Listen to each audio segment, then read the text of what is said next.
Hello, everyone. Thank you for joining us today. We will wait a couple of minutes just to let everyone log in, and we will start with this webinar.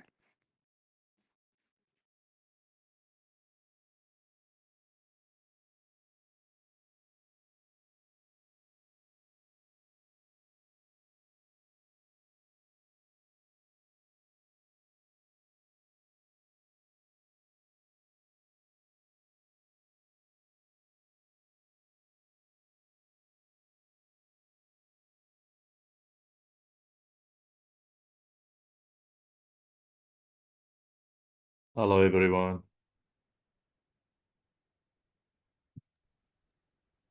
Hello, Ibrahim. Hello, Nashwan. Hope you are doing great. يا مرحبا هيثم، أهلا وسهلا بالدكتور. أهلا فيك، كيفك؟ مثل الحال؟ long time. Exactly، أحسنت بالضبط، الحمد لله بخير، الله يحفظك. تسلم لي. الحمد لله، إن شاء الله دائما بتضلك بخير يا رب. نشوفك قريبا وجه لوجه. شلون؟ بقول لك إن شاء الله دائما بتضلك بخير يا رب ونشوفك قريبا وجه لوجه. آمين آمين، الله يحفظك أجمعين، تسلم لي عزيزي، الله يعزك حياتك. Great. Thank you, everyone, for joining. We still have some people logging into this webinar. We'll give it a few more minutes and we will start. But thank you for choosing to, assist to this webinar, especially whatever we're going through in the region. It's not an easy situation, but we know that we're resilient and we're always looking to ways that we can, embrace challenges, pivot, and eventually find solutions to whatever we're doing, whatever impact we're doing in the region. So, and also, this is why we are here today. We have panelists joining from 4 different countries, and they all are resilient innovators in their field, and they're going to share with us what were their challenges that they faced, how they were able to overcome it, and how they were able to do a bigger impact in their communities. So bear with us 1 more minute and we will start with this webinar.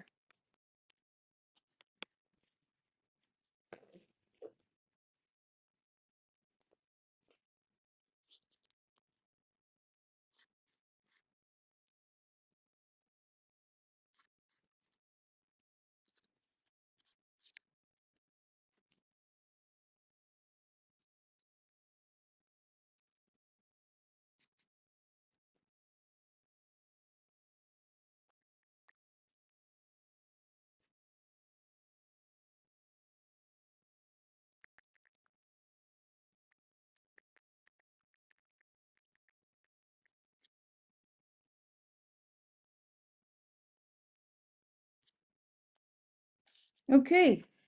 Thank you again, everyone, for joining. We are here today to understand what are the market barriers and what were the breakthroughs.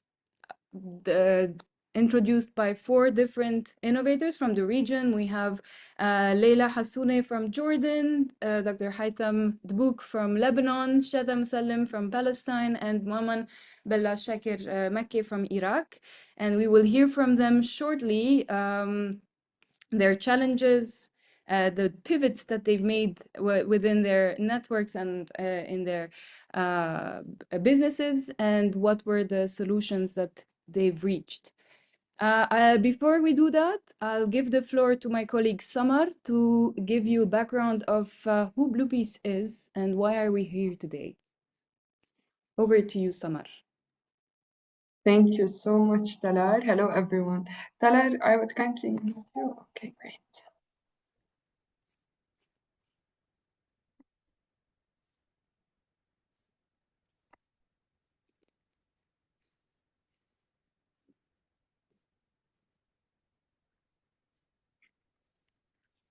You can see my screen, right? Yes, we can.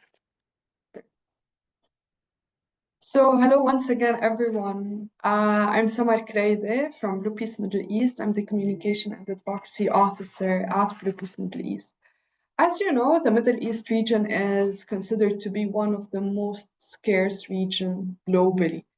In fact, more than 60% of the region faces water scarcity, with the broader region, which is the MENA region, having 15 out of the 20 most water scarce countries in the world.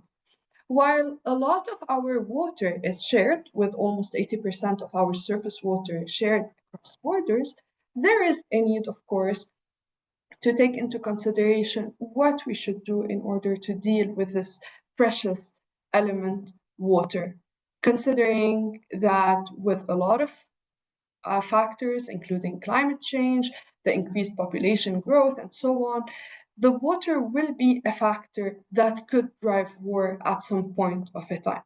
So back in 2011, and under the vision and guidance of His Royal Highness Prince Al Hassan bin Talal, several water experts came together and they saw the need to create an initiative that would push forward in order to utilize the power of water in order to build a peaceful future for the region, a more sustainable future on the long term.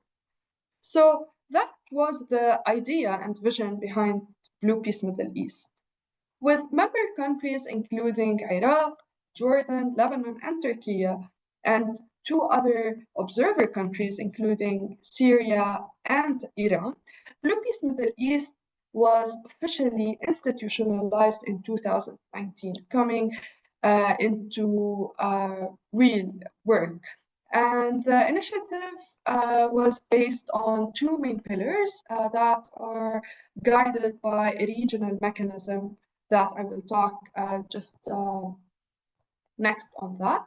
The 2 main pillars are policy dialogue, which is mainly coordinated by the Coordination Office of Blue Peace Middle East that is hosted at Al Muqaddam in Jordan, and another pillar, which is education and research, that is mainly coordinated by the Water Diplomacy Center, which also I'll be talking about.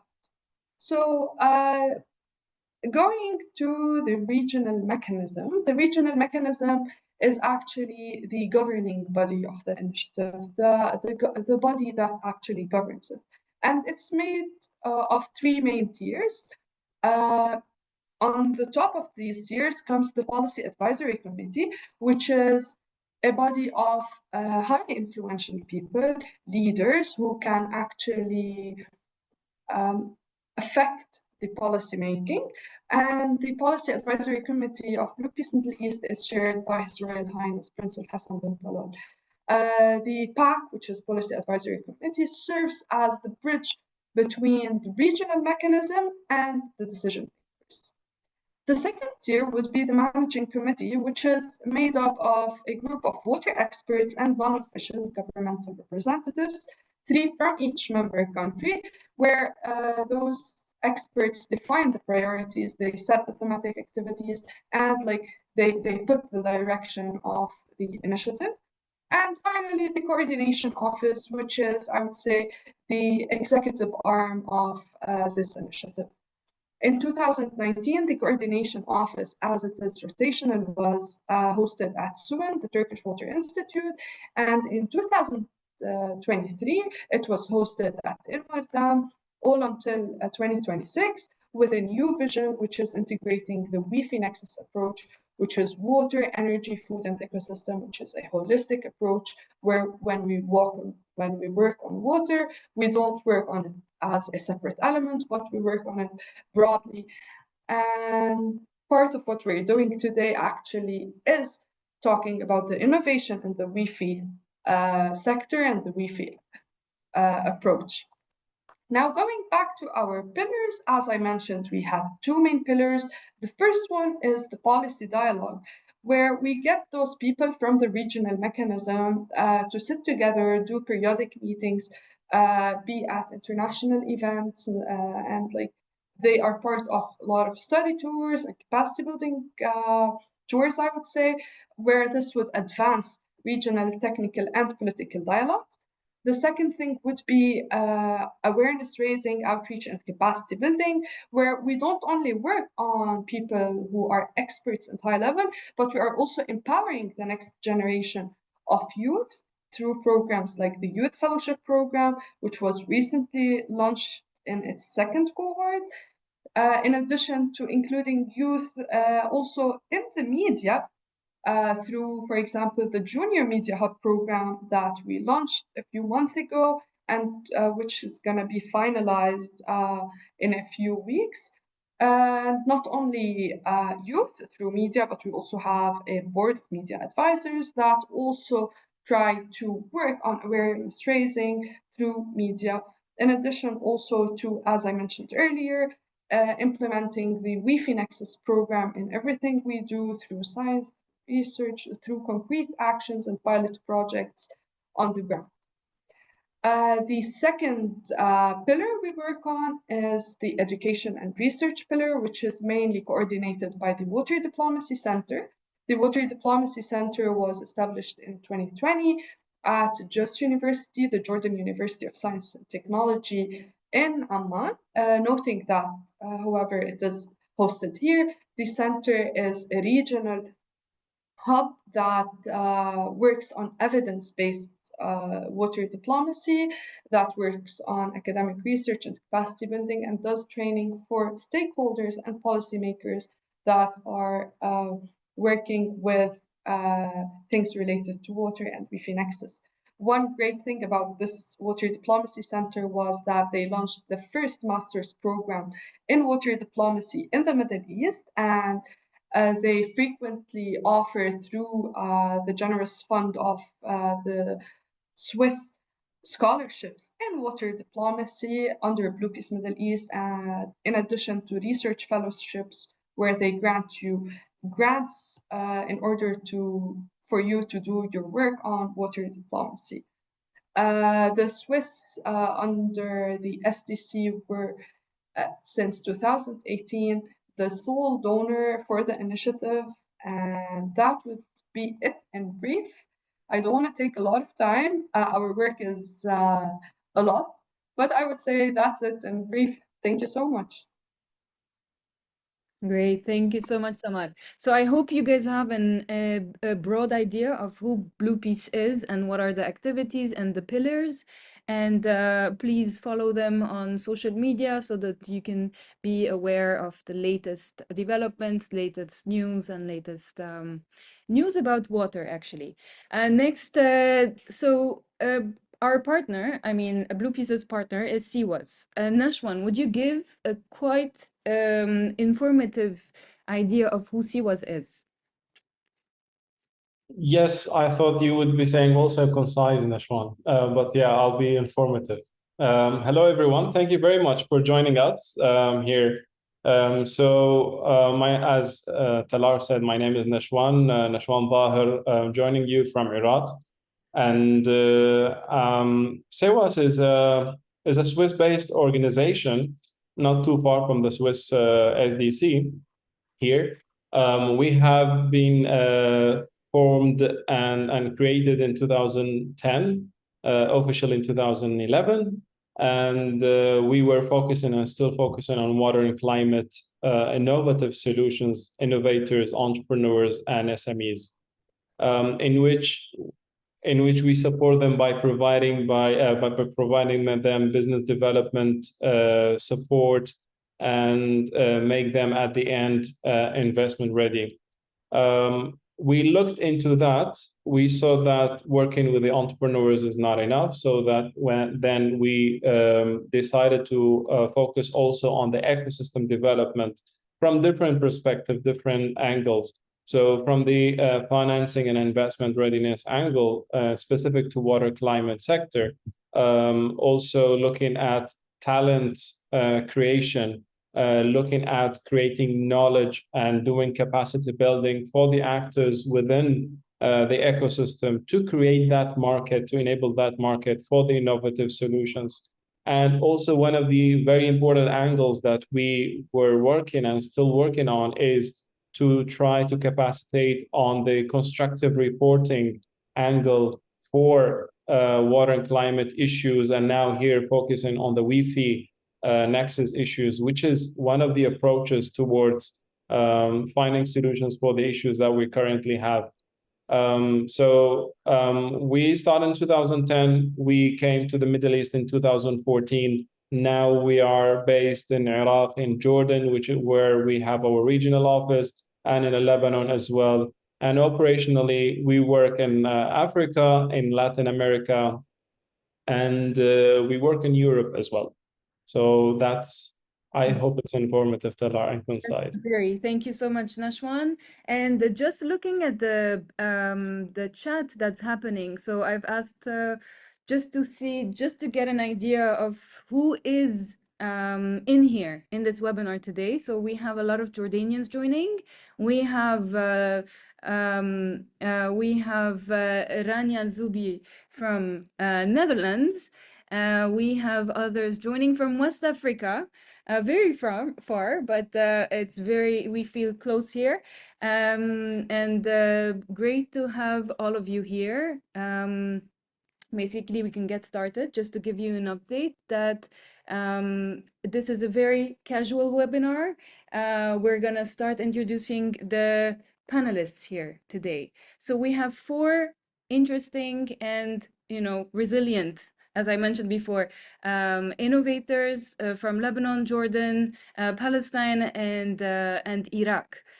So we have Haitham Dbouk. He's the founder and CEO of Innovating Green Technology. He was also awarded under Forbes 30 under 30, and he's an MIT innovator and a Wi-Fi impact leader. So Haitham, tell us, who are you? What do you do? Where do you come from?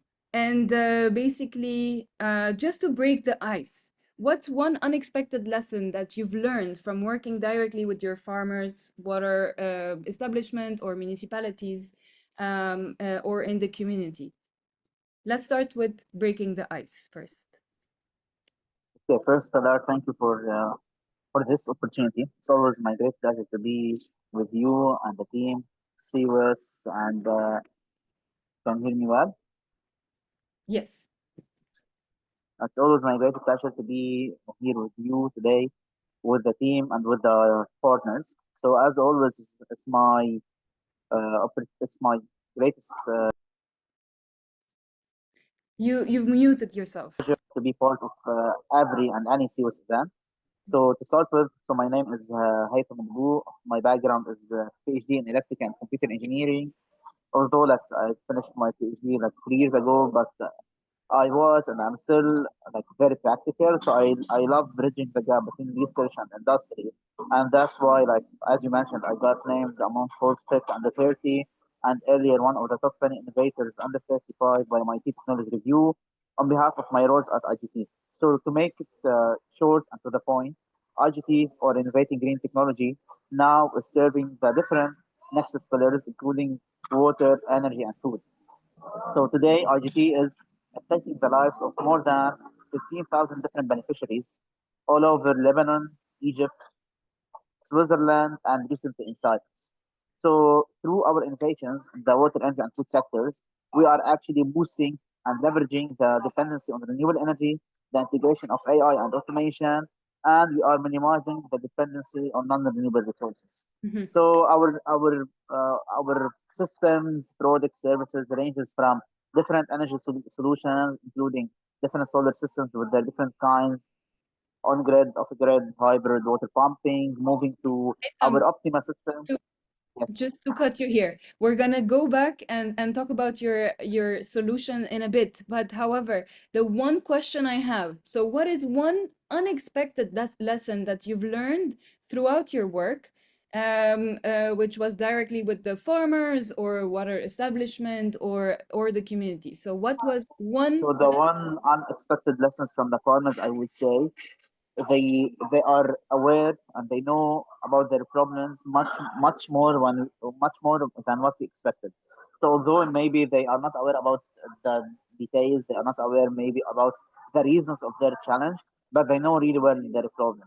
So they know what they are facing. They know what's the pain. So we didn't need to introduce the pain for them, so that like they are fully ready, fully prepared to get introduced for the different solutions. So this Yeah. is something that we didn't expect, to be honest, like to be as ready as it is, and we learned in a good way for sure, and we learned in a good way that the people there, the farmers there, are really in need, and are really prepared for these different innovations, I would say. Definitely. Yes.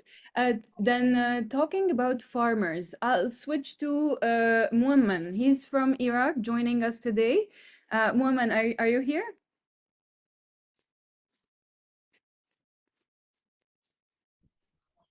Hi, everyone.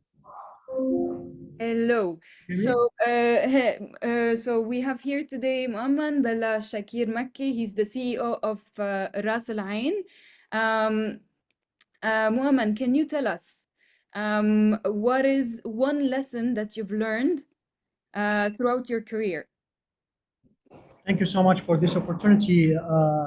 What we have learned that listening to the farmers and the community is very important, as they know what works best. This is what we. This is What very works important exactly. So they are not aware of all the technologies available out there. They go to their traditional methods. However, when they meet innovators such as you in the solar energy and in the biogas sector, they're mostly first of all, of course, they're a no-go. But then when you show them how cost effective it is, how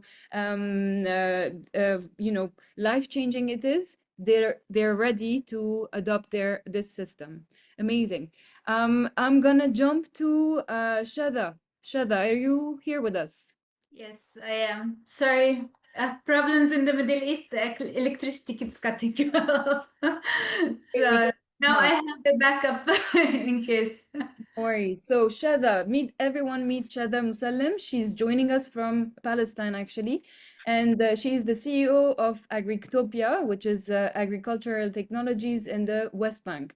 So Yes. Shada, share with us what is the unexpected lesson that you've learned from people you were working with. Well, it's not unexpected, but I saw how impactful it was, which was the definition of word resilience, because farmers face a lot of troubles in addition to the traditional trouble coming from climate change and potential of losing their crops and the change in temperatures and the potential loss of their products. For us, there is additional layers, which is inability to access our land, first of all, inability to access our water resources. So it's like layer upon layer upon layer of challenges for our local farmers and local kind of clients that we target. And so seeing them waking up and going to work every day and not giving up, no matter how hard it is, it gives you the encouragement to keep serving, however hard the situation may be. So it's inspiration more than learning from them. Exactly. Yeah. Thank you, Shada. And then finally we have Leila Hassouni with us. Leila, are you here? Yes. So Leila, she's the founder and board secretary for the Jordan Olive Oil Women's Network, and she also Yes. serves as the operations observer at Semen Ideal Olive Oil Mills and Farm, and she's also an olive oil tester.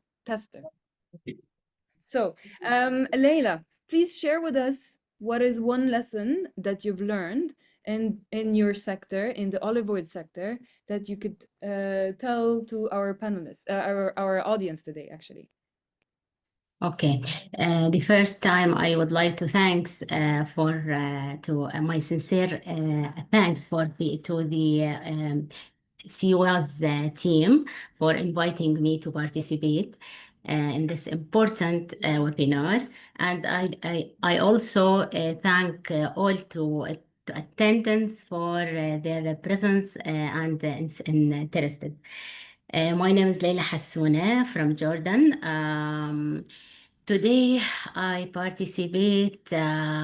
My participation in this webinar aimed to shed light on the experience of Jordanian woman olive oil and the mill and farm sector. Share key lessons learned from both challenges and success, and highlight the importance of economic empowerment and sustainable practices within the WayPhoenix's approach. Great. Okay. Yeah. So I think we will learn later how Leila was, involved in a very male-dominated sector, which is the olive oil, sector in Jordan, and how she was able to, find herself in that sector and not only understand it, but also trying to teach it to other women in the region. So in Jordan, for example. So she created the association. We will learn later about that association. Okay, great. So let's start. I'll go back to Haitham. So Haitham, let me share my screen actually. And I also want you to, first of all, introduce your company, what you have provided as a solution to your community, and how are you facing those challenges? Sure, with pleasure.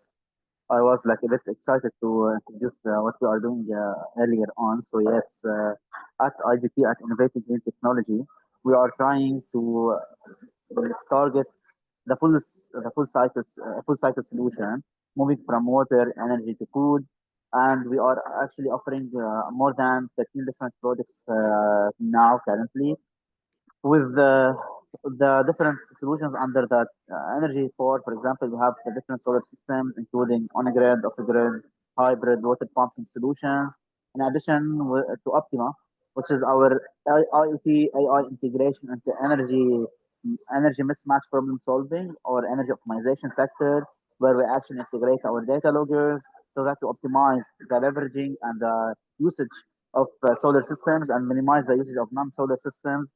So if we had Optima today with Shazza, we wouldn't lose her for a few minutes. So yes, we have these energy solutions, including as well our different biogas, biodiesel solutions. So these are all under energy. We have also under the agriculture part at IGT our own designed hydroponics, aquaponics, fish breeding, and solar heated poultry houses. Also in the water sector, as we are seeing in the video, we have different grey water treatment and irrigation reuse system, as well as wastewater treatment and irrigation reuse system. These systems can go from household size up to village size, and we have been implementing them in Lebanon, in Egypt, for these different and variety of sizes. Also, we have the rainwater harvesting, treatment, and drinking reuse system. So this is, I would say, in a nutshell, our different products, and we offer as well a couple of services. So the first one is the consultancy services, where we have different consultancy agreements with the Lebanese Ministry of Industry, with AEB, with LEU in Lebanon, and with the Cyprus University in Cyprus, with different NGOs and private sector companies. And we offer as well vocational training. So we believe spreading this knowledge. So today, IGT, through IGT Academy, we trained up until now more than 700 different beneficiaries on solar energy, on renewable energy integration in general, on solid waste management, agro-food, glazing, plumbing, and insulation. So this is, I would say, in a nutshell, what we are doing with Yes. more than 350 different implementations, as mentioned earlier, with more than 15,000 beneficiaries. Amazing. Thank you, Haitham, to introduce your solutions. Like, Basically, what we all want to know is what were the challenges that your business faced? I mean, we know in this sector, in the energy and the water sector, it's a, you know, it's very pressurized, right? And very crises hitting Lebanon actually.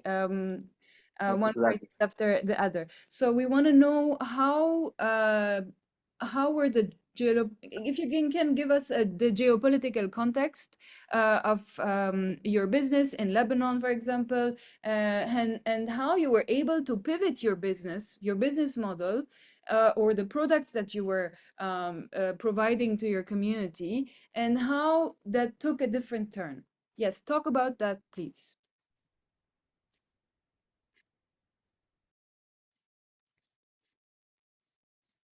Haitham, can you hear me? Yes, I missed you for the last few words. So yeah, that basically we want to hear what were the challenges that your business faced, basically because of many crises that the country was, facing. Yes, sure. And what was the So to make pivot that you took? Okay. So to make long story short, I'm Lebanese and IGT is initially Lebanon-based company. Now we expanded like to EU to Cyprus. Yet we faced and we were over the different challenges faced in Lebanon in the past 5 years. So to make long story short, we have the financial crisis, the revolution in the war, everything. So my vision and our implementation plan through this is what is to transform this challenge into opportunity. So in every challenge and every new challenge actually that we are facing in Lebanon and the region, we are trying to find a way through creating more innovations so that these innovations fulfill the gaps that are not fulfilled yet. So our strategy was like to move forward. So instead of like uh, getting sorry on the opportunities that we lost, getting sorry on the potentials that we missed. Like it's more of like going forward, trying to create more impact as much as we can, fulfilling more needs as much as we can. We are trying like to have different research, industrial, financial innovation, so that we can reach out to the people in most need You these were different needs and different gaps. So yes, you were muted, and then now it's okay. sorry, I was saying that we are trying through integrating the academic part with the industry with the, acad- the academic part with the industrial part with the financial innovation part to give a full system that is suitable for the people in most need. So our strategy was like creating more partnerships, creating more collaborations. We have up until now more than 28 active partners all over Lebanon, Jordan, Egypt, Switzerland, and Cyprus. So we are trying always to move forward, to look ahead, to fulfill more gaps. So this is, I would say, our secret sauce or our strategy through crisis and our way through also moving over these crises. So basically, what you're telling us is it's important as a business to be flexible, to pivot based on whatever challenges that you're facing. So if you were working in specific sector with the Lebanese community, serving them with solar panels and water solutions, water filtration solutions, basically you were able to pivot and reach new markets. Now you're available in Cyprus, then reaching new clients. So was it Yes, easy? exactly. Like our pivot wasn't, I would say, a technical pivot. Pivot. For sure, we are still fulfilling our different clients in Lebanon. We are creating more partners. Yes, we are expanding, and we did this earlier through having different implementations in Egypt, and now we are doing this through preparing up until now for these as well. So it's more of geographical pivot. I would say geographical expansion more than pivot, and like working in parallel with Lebanon and outside Lebanon. Great.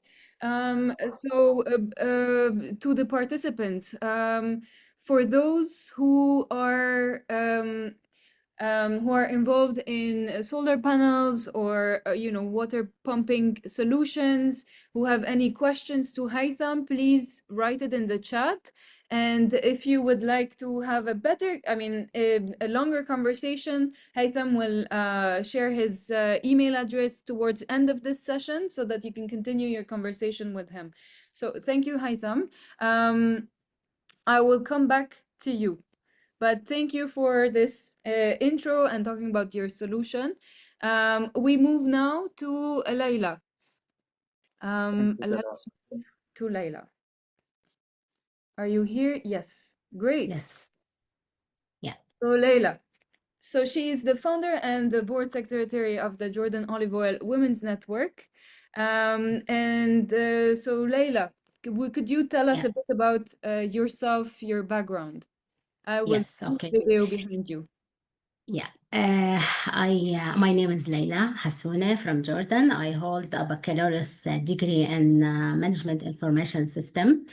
I currently serve as the office manager of Al Joud company for olive products and machinery, a company specialized in the import and export of olive oil extraction machines, packaging line, and olive farm equipment. In addition, I am responsible for sales and marketing management. I also oversees and observe the manufacturing operations at the Sama'in Ideal Olive Oil Mill and Farm, ensuring the continuity of certification such as ISO 22000 and organic farming certification. I'm also a founding member and currently serve as the secretary of the board of the Jordanian Women Olive Oil Network as a volunteer. Additionally, I am a deputy leader of the Olive Oil Sensory Evaluation Panel, accredited by International Olive Oil Council in Spain. And I'm the first woman to work in an olive oil mill in Jordan. Amazing, amazing. So in the background, we see, your company doing the cleaning, all the, levels of the olive goes through to eventually have the final product, which is the olive oil. Yeah. Amazing. Thank Let me stop it here, actually. Okay. Great. So, Leila, I know that you're involved in a lot of activities, and as you mentioned, you had a different background that you've started now, and you made a big a shift into learning all the basics of the olive industry works and how to eventually get the ISO certification, to know the organic certification requirements. And now you have created this association of women's association, and you're teaching them what to know to be able to, reach new managerial positions. Can you tell us a bit about this? So basically, what were the challenges that you faced Okay. in this Yeah. sector? As Because, an sorry, because I know that you have mentioned to me before that it's a very male-dominated sector, and not a lot of ladies reach, your level of expertise. Okay.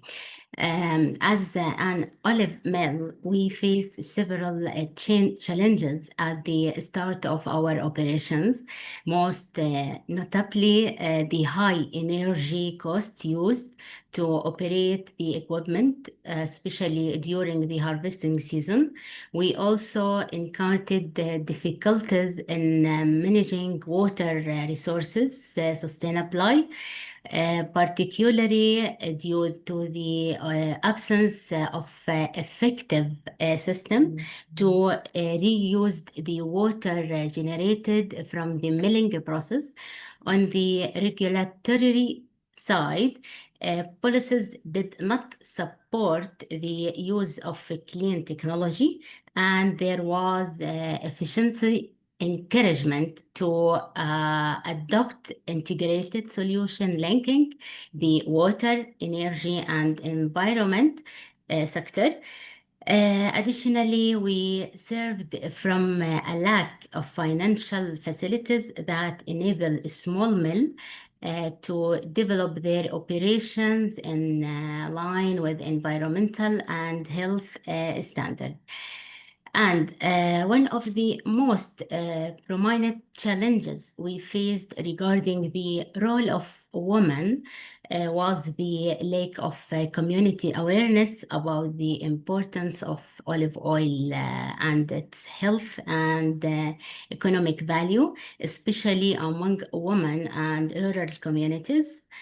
The limited knowledge of olive culture and its benefit combined with the scarcity of awareness program and supportive policies for the sector led to a decrease in demand for high quality olive product and discourage some farmers and olive presses for adopting sustainable production practices. Amazing. Yes. Can you tell us about the women who are participating in these association, I mean, in your association? So are you seeing any changes when they started, you know, attending your sessions, and after a while, did you see a change in their, you know, behavior? Are they more aware of, you know, the knowledge that you are sharing with them? Yes. The first time I would mention to mill and farm, and after that we mention the woman. Sure. For contribution to the WIFI nexus, water, energy, food, and environment, environment design a designated area outside the mill for collecting the branches and olive leaves to prevent their scratching, reduce pollution, and limit in the spread of olive disease. These are used to produce organic compost, a climate-smart alternative to chemical fertilizers.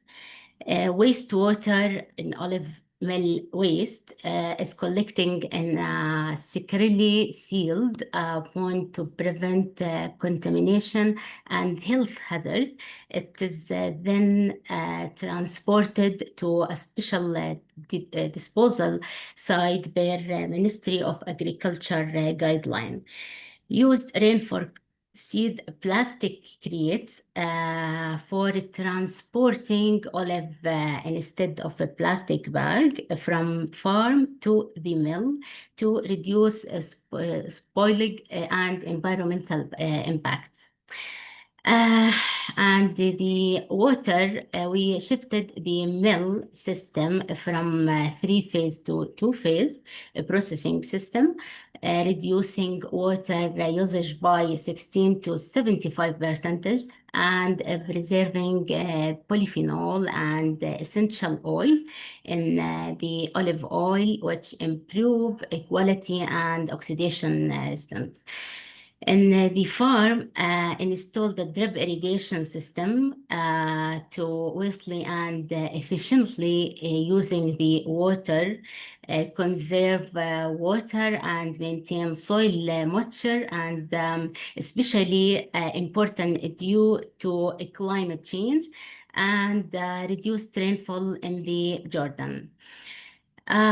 Constructed the rainwater harvesting ponds to be used for supplement irrigation during the summer month with high temperature, and used plastic mulching sheet under the olive tree to retain oil moisture and reduce evaporation in summer, which durable and reusable material. For energy, dried olive pomace processing by product post-season to be reused as an alternative fuel source, reducing fuel consumption and greenhouse gas emission. and installed the solar power light system on the farm, which operate automatically and reduce electrical use, so cost cut. And the food produce high quality organic extra virgin olive oil will be consumed as food and medicine, known for reducing cancer risk. We use the dark glass bottle and stainless steel container to preserve oil quality and raised awareness about the risk of plastic containers. Relied on organic fertilizer and pesticide to protect the quality of the olive oil, as it has an impact on the human health and prevent environmental pollution. We no used a chemical in the production line. Instead, hot water and stainless steel equipment are used really to prevent reaction with food product.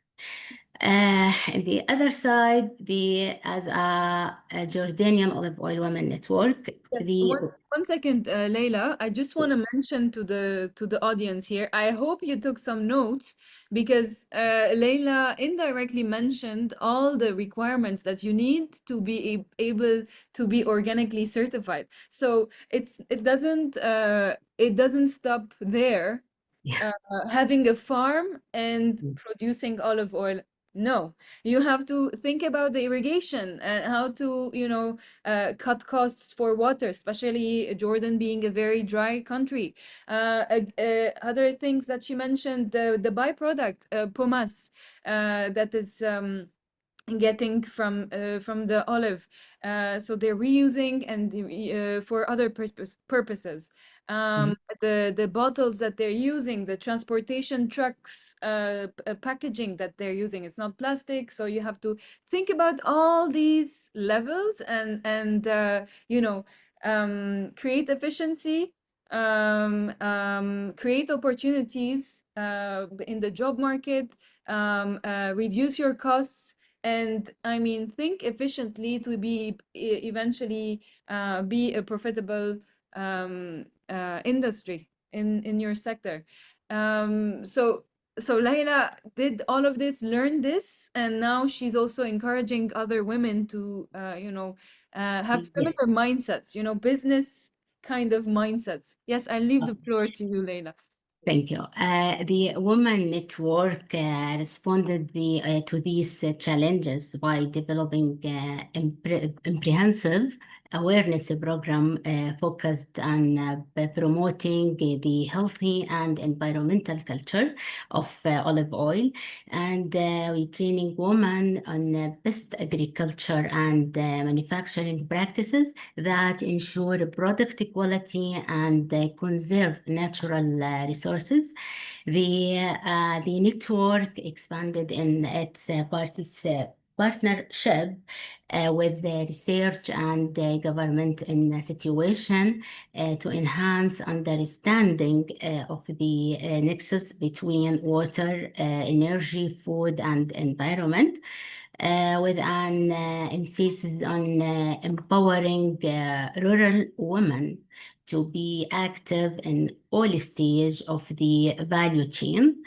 This new approach contributed to creating a supportive environment for innovation, sustainable solution, and finding a new market for the products. Amazing, amazing. Thank you, Laila. You're So welcome. if you all are in Jordan or outside of Jordan and would like to connect with Laila to learn more about the extra virgin olive oil qualities, how to get organic certified, ISO 22000, or if you just want to visit Laila, please, Laila will be sharing her email and you can connect to her. Also, I've been seeing some questions from the public. it's a good sign. It means that you're all participating and listening carefully. We will answer them towards end of the session whenever there's the Q&A. So thank you for your patience. Now we move to Iraq, our Iraqi innovator. And Nashwan, maybe I can give the floor to you. We haven't heard your your voice. So there's Muamman with us. Are you Yes. Yeah, I mean, let me just prepare the floor for the star, Iraqi star. So I've been working with this business, this man, since like 2 years ago or 2 years and a half. Don't play it. Let it play when he starts. Like 2 years ago, we started with a person, and he's still the same person that is very, very kind, very polite, and very nice to work with. But in the same time, he was kind of focusing on like one sector and trying to get in. But now he is really penetrating the agricultural market with his solar irrigation solutions, mastering the art of convincing the farmers, the customers, different segments of the customers, by really making the proof and benefiting them and making the proof it's useful for them. He learned a lot from his, let's say, flaws, mistakes, and things that he missed. And now he's also innovating on different angles from the energy perspective. But enough for that moment. The floor is yours. Thank you so much, Kak Nashwan. I really appreciate it. Thank you so much for these nice words. Thank you, everyone. I'm Momin Makki, the founder and the CEO for Ras Al Ain. So Ras Al Ain company is a leading renewable energy and farmer support company in Iraq. We have working like to provide solar power and water saving tools to help small farmers grow more crops and spend less money. We have installed over the 5 years more than 1,700 projects, solar system across Iraq, offered easy monthly payment, and farmers can offer clean energy, especially with these days that we have to like all of us avoid all these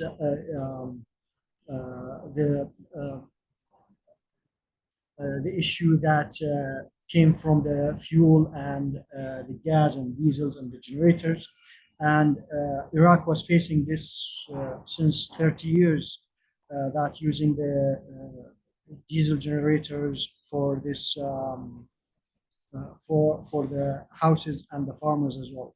So we are supporting the farmers through our solutions, and our program was renewable energy for sustainable agriculture. And this is very simple who we are as a Ras Al Ain. And amazing. Yes. Thank you. Thank you, Muamman.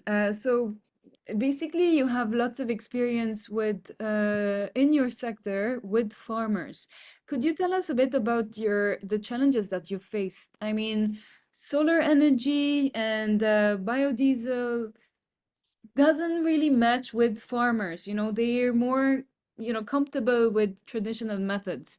How were you able to, switch their mindsets?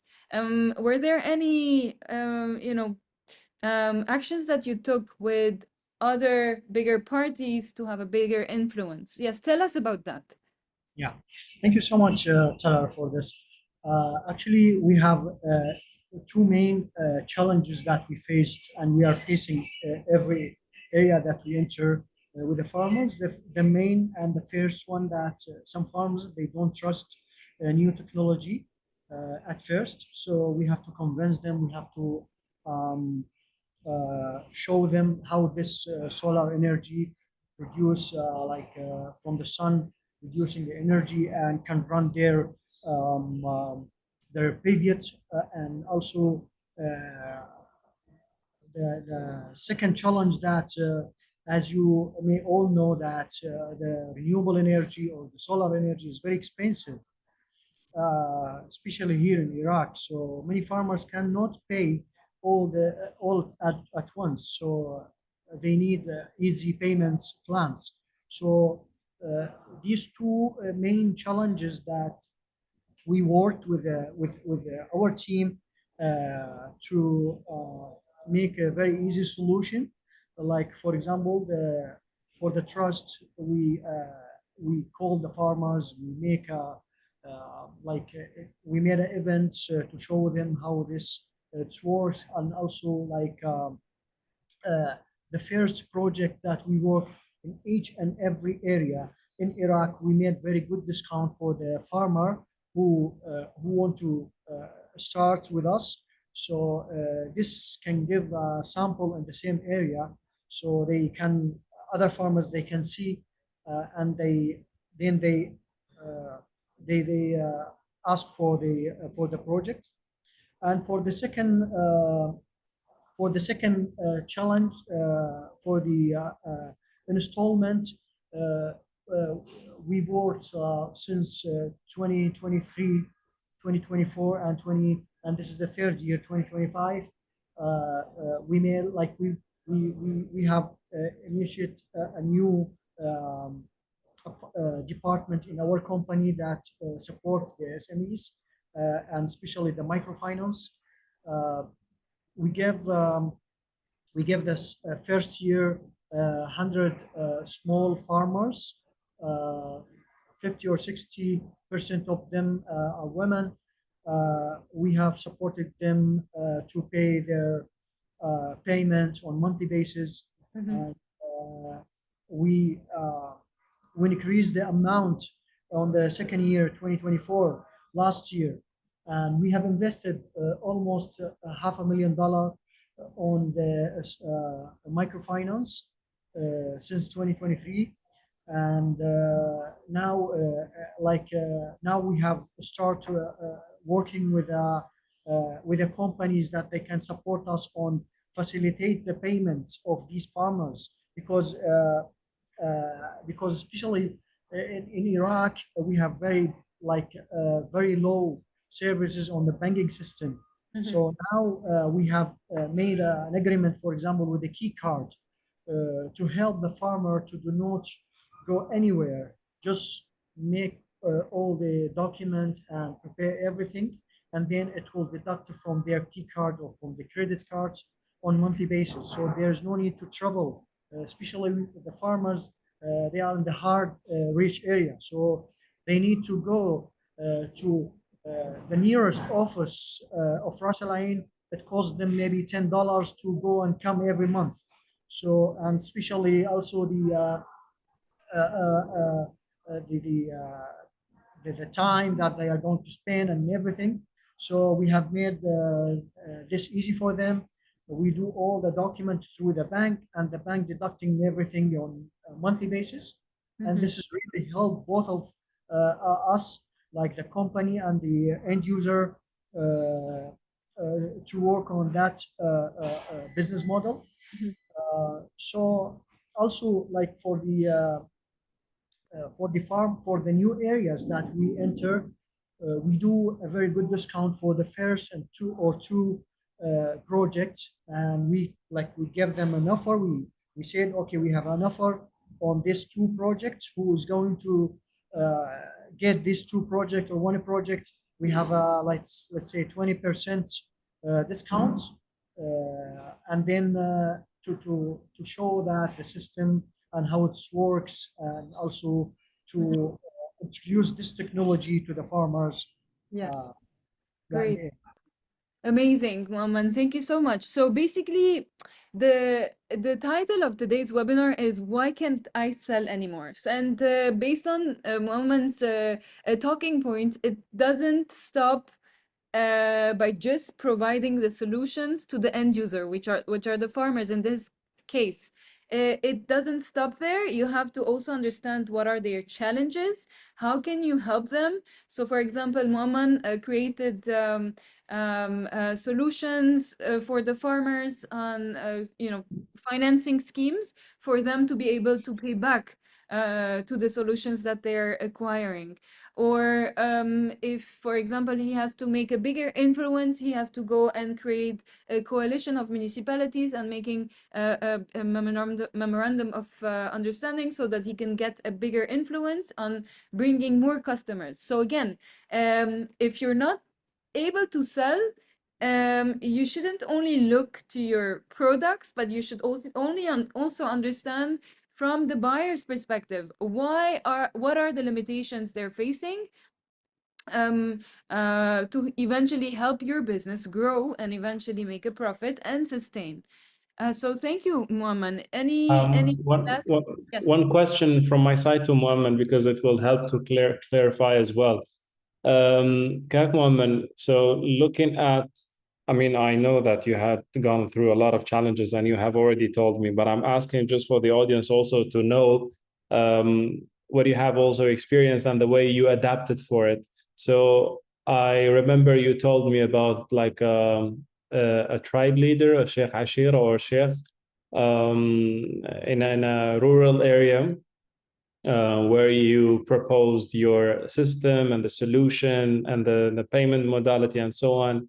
And you were like suddenly and all of a sudden accused of being a liar, Hashak. But what did you do? What was your approach? How did you adapt to this shock? We end up selling this Sheikh. I remember 17 projects. So it was. How did you get to that? Thank you so much, Kak Nashwan, for bringing this.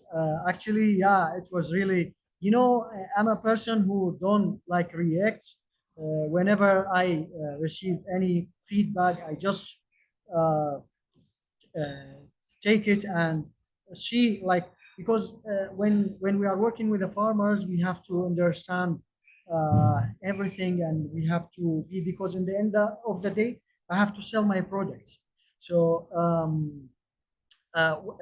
we were invited to from that sheikh, and he made a dinner for us, and he brought all the villages.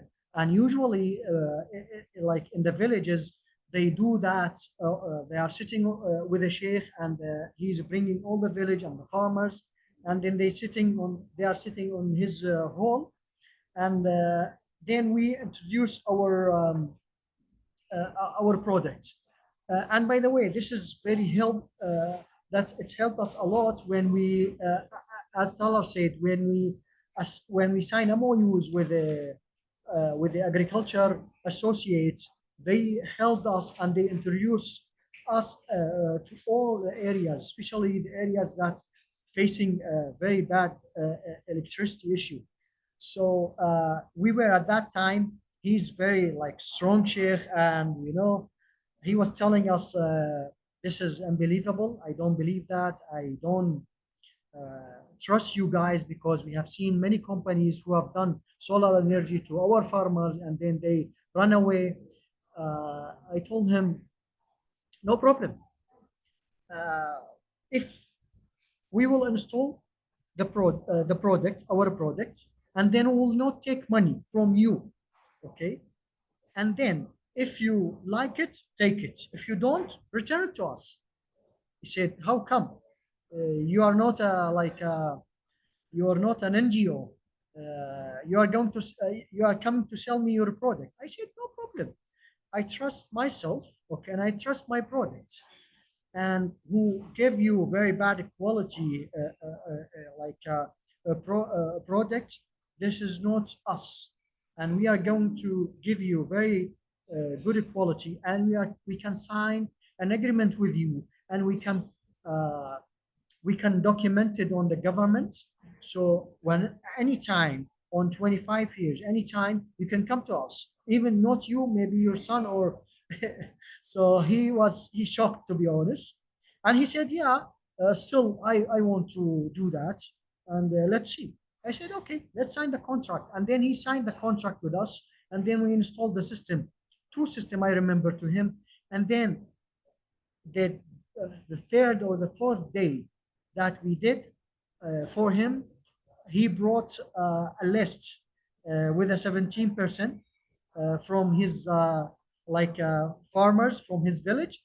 And then I remember this was the first shot, and then he was supporting us and he was doing the marketing for us, to do that. And then he was he brought me, and then he with a team as well, when we installed the last project on the GAS 17, and he said, I'm sorry, at that time I told you that you are liar and you guys and this and that. But to be honest, we fed up with the companies who was cheating on us, and they were thinking we are farmers, they want to do this with us, and they run away. They install, they take their money, they run away. I said, no problem, call us whenever you want. And sometimes, to be honest, there is no issue. We visited them from time to time. Even they love that, to be honest. The farmer, they want someone to call him, visiting from time to time. Even, to be honest, sometimes they face an issue. They said, okay, we are shy to call you because you are very far away. We called electric man or technical man from our village to fix that. I said, no problem, you can call us. This is the relation that we build with the farmers. It's not just selling the product and go. We made a very nice Close relation with them. Yeah. Yeah. Go ahead. Sorry. Maybe your final words. Okay. Thank you. And to be honest, when we did that, they are doing the marketing for us. Like the farmer that we built this relation with them, all of them, they after, like, for example, 1-3 years, they call us. I'm from the guy who installed you system for him, and I want a system. So this is the things that we really love on our business model that we are doing. Amazing. Yeah, I mean, just a comment on what you provided, Kagmam, and also I saw the comments in the chat. And this, I mean, brings us to agree with what was provided in the chat, that the farmer knows the problems, and sometimes they have their own solutions, but it's not always that they have that perfect technology loop or a bridge between their problem and the solution. Sometimes, yes, they know a lot, and the evidence for that is the type of the customer that Kagmomen has dealt with. He knew the difference between different technologies, between different types of the solar system. He knew the very bad quality or the bad quality and the good quality that could be guaranteed. Also, farmers are not isolated from the society, and on the contrary, they are very, very social. So they can analyze the business owner, the one that approaches and sees like how that person is really explaining and working and also building the relationship.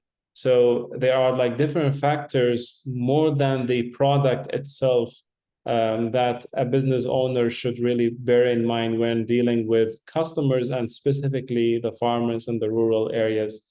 Why? Because the farmer is very, very cautious. Why? Because money is very limited for him. He really depends on his agri-produce, on his crops, then to harvest, or livestock, then to harvest or to sell or to whatever, and then make money out of that.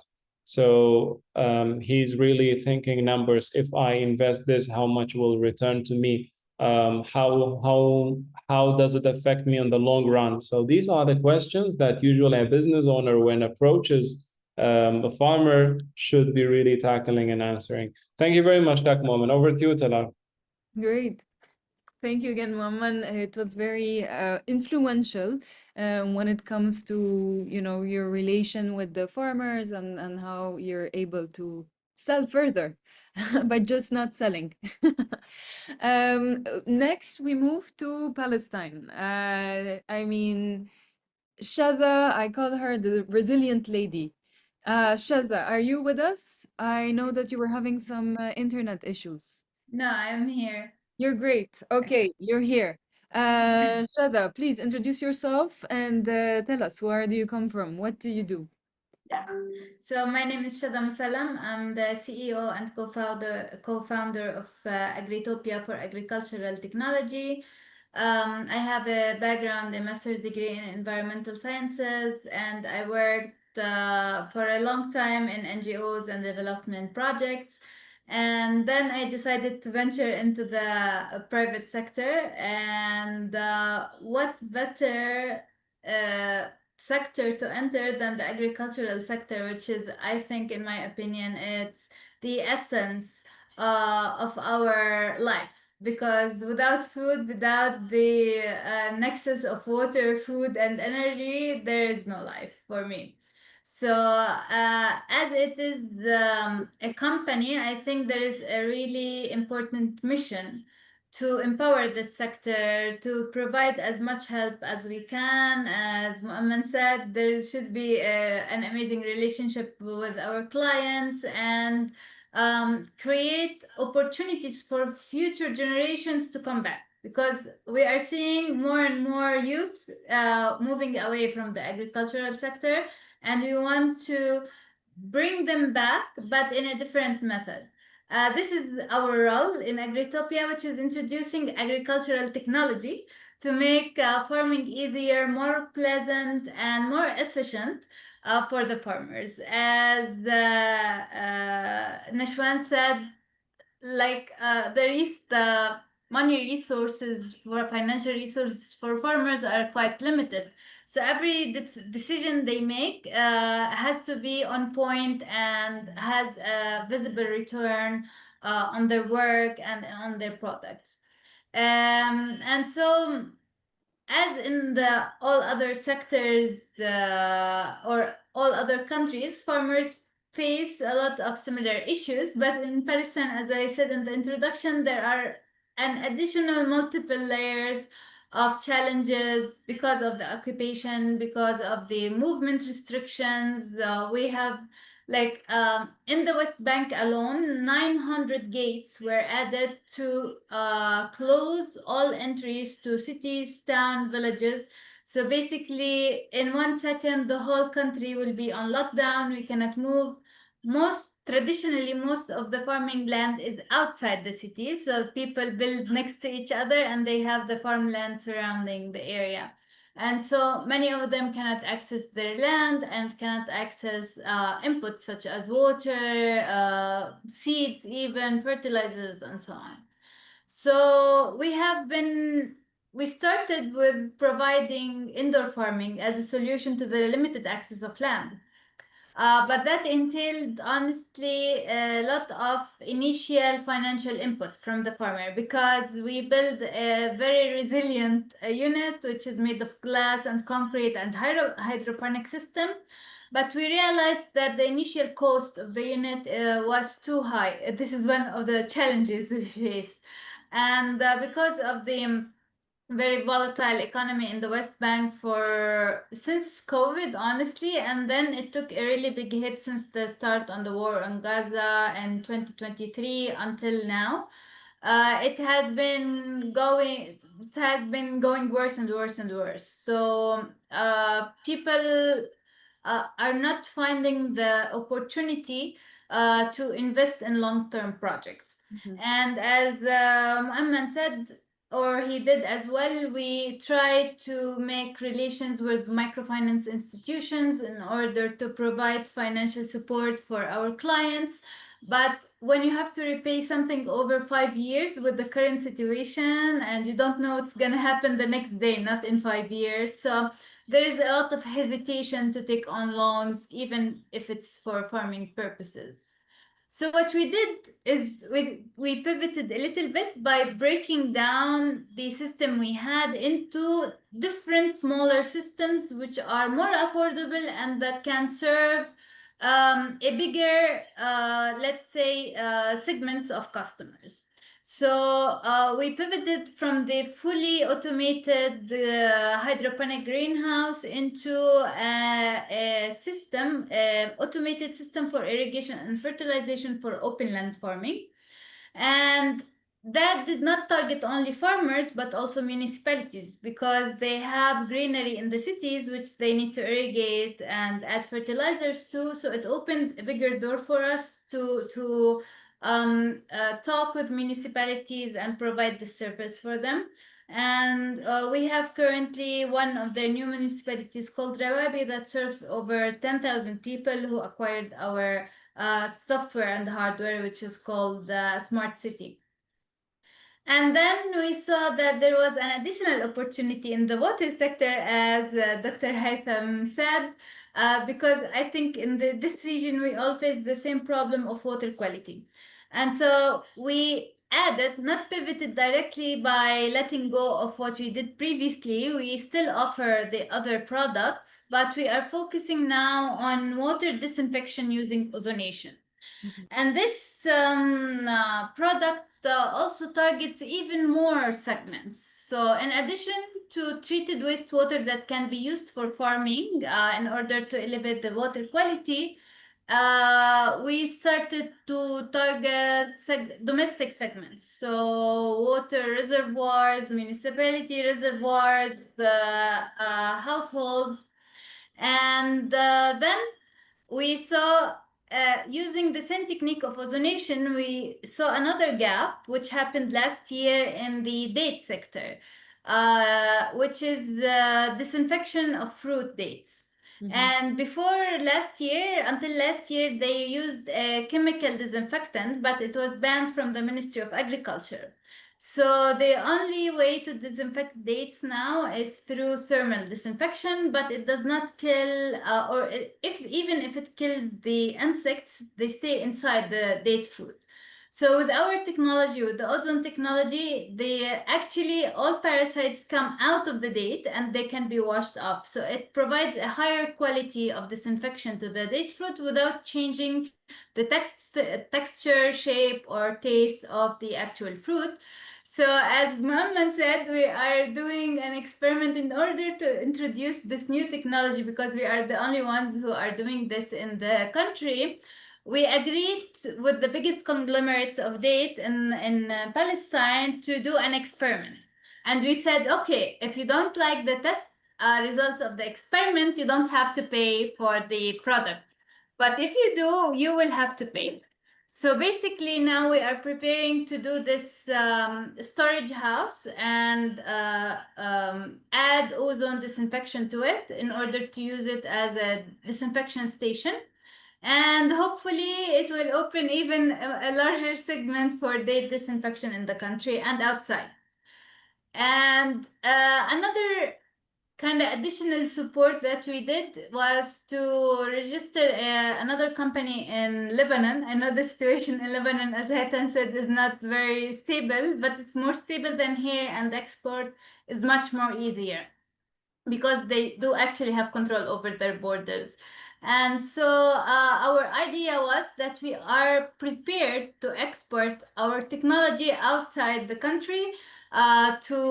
Basically, we are targeting two major markets, the GCC area as well as Central Africa. So we are looking at Ghana, at Kenya, at Nigeria, as well as Rwanda. So anybody in the audience who can help us connect to these kind of markets, we are more than happy to talk to you or reach out to us.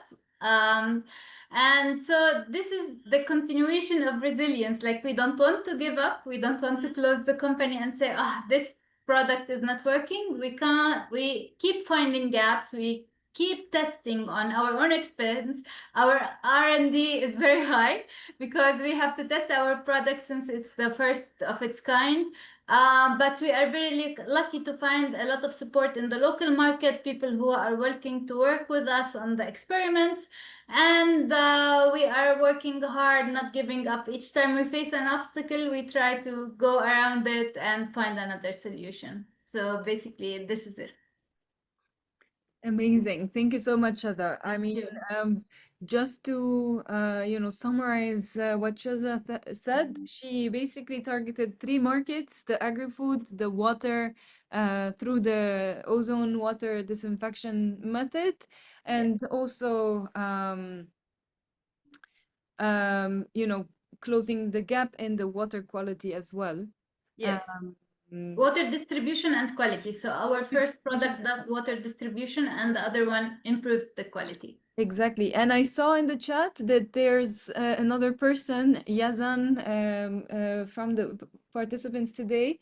He did the same study here in Jordan.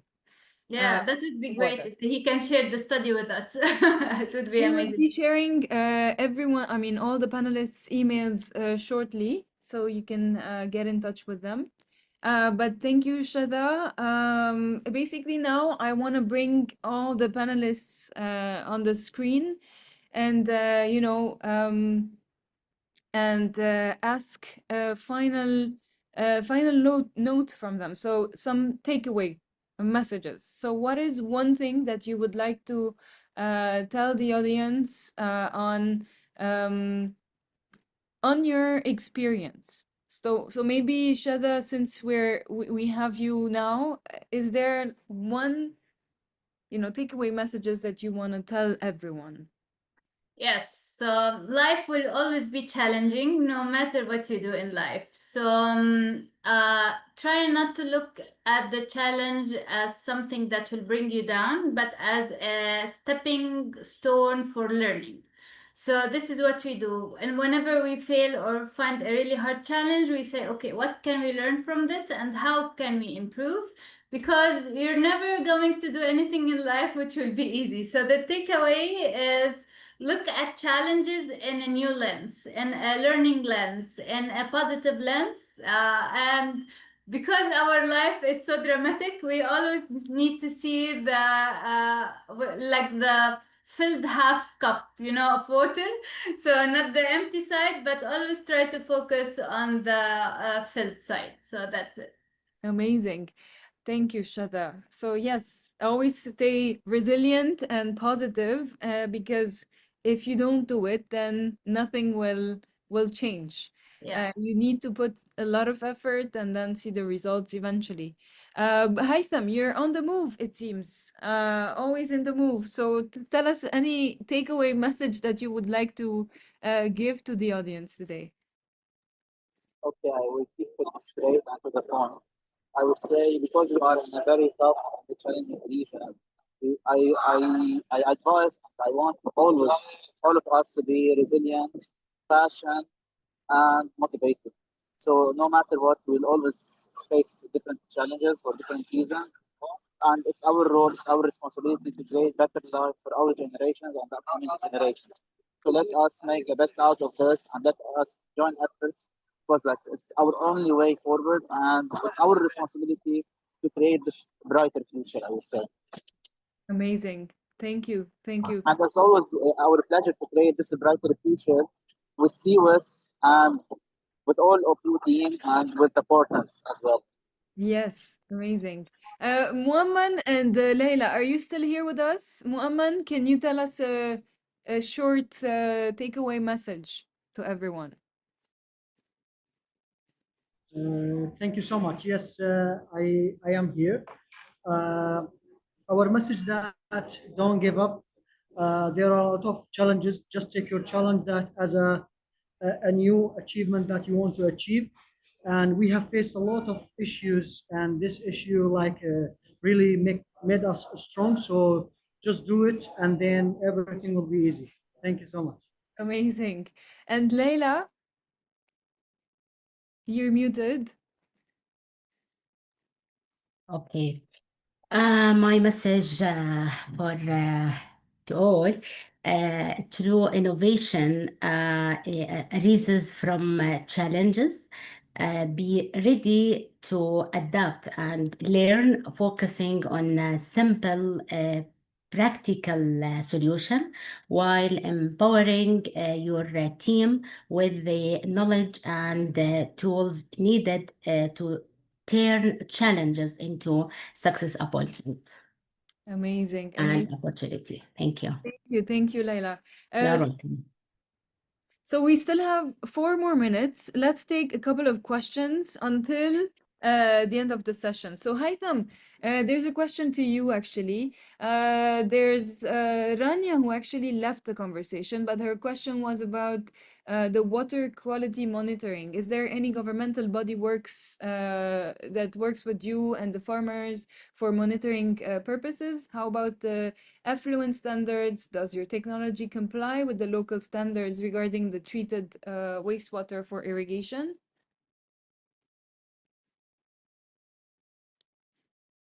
Yes, Haitham, this was for you, the question. So she's asking about the water quality monitoring. Is there any governmental body working with you and the farmers?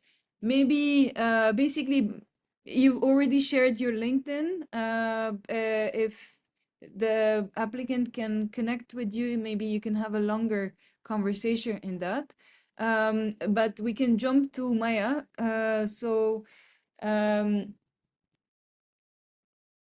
Okay. Maya Azab, she disagrees with Miss Laila. So the communities, especially in the Middle East, are among the most knowledgeable when it comes to the health benefits and cultural importance of olive oil. Our grandfathers used it in nearly every aspect of life, and the deep-rooted awareness continues today. So how can it be a challenge? Basically, before you answer, Laila, but this webinar is part of, the umbrella of awareness raising. It is true that a lot of people know about the health benefits of olive oil in our culture. It's an essential, product that we have in our region, especially with lots of olive trees, available. But there should be some mistake in the presentation because I mean Laila mentioned the same thing. So it's not a challenge. It is basically a continuous awareness raising about the benefits and how we can include more women in the workplace instead of only keeping it for our grandfathers, as you mentioned. So we want to also include our grandmothers in the circle to have it, gender equal. So that was Laila's point in her presentation. And next we move to Ibrahim. How are current water shortages affecting small and medium scale farmers across the region? What support systems are in place to help them adapt? Shada, would you like to address that maybe? Yeah, sure. So there should be governmental support, and I think us as a private sector have also the responsibility to bridge the gap and go and meet with both sides in order to make this happen, because the government will not go in the field and meet with the farmers and hear their plea, but we do. So we have the responsibility to transport this message to the decision makers and stakeholders. And this is, for example, what we do in my company is we have constant contact with the Palestinian Water Authority about our R&D, about what we are doing, about how they can be involved in all of this research. We also have direct communication with the Ministry of Agriculture, and we tell them about the problems, about how can they improve their practices, especially in reusing treated wastewater for agriculture because of the limited resources.